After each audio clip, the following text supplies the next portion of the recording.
جريدة الصباح خرجت اليوم بتقرير مفصل عن الذي جرى بين المغرب، إسبانيا والبرتغال. تقارير تفاصيل غنشوفوها في هذا الفيديو. المغرب يفرض شروطه المونديالية، يتمسك بالنهائي ويرفع مطالبه إلى ملعب سابع ويتحدى الإسبان. هذا هو العنوان العريض. يفرض فوزي لقجع رئيس جامعة كرة القدم ولجنة كأس العالم 2030 شروطه على إسبانيا والبرتغال، الطرفين الآخرين للملف المشترك للمونديال. وحسب معطيات حصلت عليها الصباح، فإن المسؤولين الإسبان والبرتغاليين اصطدموا بصلابة الموقف المغربي وثقته في قدراته التنظيمية، خصوصا بعدما أبدى استعداده لاحتضان النهائي وتخصيص 7 ملاعب لإقامة مباريات الكأس العالمية. ويستند الجانب المغربي على مجموعة من المعطيات التي تجعله يتفاوض من موقع قوة، أبرزها تقديمه إضافة كبيرة للملف من خلال تمثيله إفريقيا والعالم العربي، ما جعل الاتحاد الدولي فيفا يعتبر الملف الثلاثي مرشحا وحيدا لتنظيم المونديال.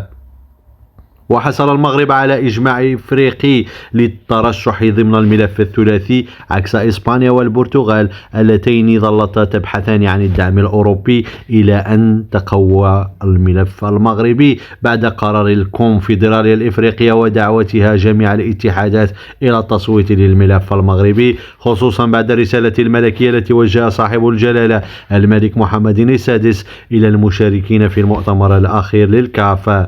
وفي الوقت الذي اقتنعت البرتغال بتمكينها من 3 ملاعب، فإن التنافس مستمر بين المغرب وإسبانيا في ظل تمسك الإسبان ب10 ملاعب مقابل 5 للمغرب الذي يرفض هذا المقترح، مبديا استعداده لتوفير 7 ملاعب بعد إضافة ملعب جديد بوجد.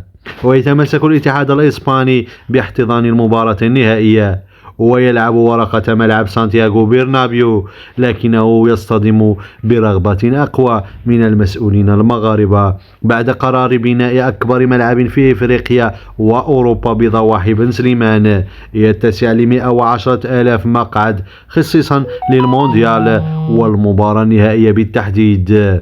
ويستند المغرب في موقفه إلى أن إفريقيا لم تحتضن سوى مباراة نهائية واحدة في تاريخ المونديال، في إشارة إلى نسخة جنوب إفريقيا 2010، بينما نظمت أوروبا عدة نهائيات ضمنها إسبانيا التي احتضنت دورة بأكملها في 1982.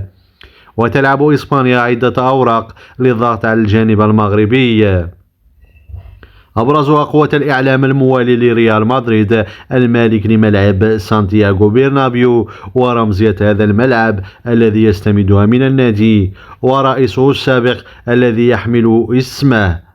وقدمت اللجنة التقنية للملف مقترحات بخصوص توزيع الملاعب، لكنها لم تحظى بقبول الجانب المغربي، فيما تفادى رؤساء الاتحادات الثلاث مناقشة هذه النقاط الخلافية في أول اجتماع عقده الأربعاء الماضي بلشبونة، منذ إعلان الاتحاد الدولي اعتماد الملف الثلاثي مرشحا وحيدا لتنظيم كأس العالم 2030. إلى اللقاء.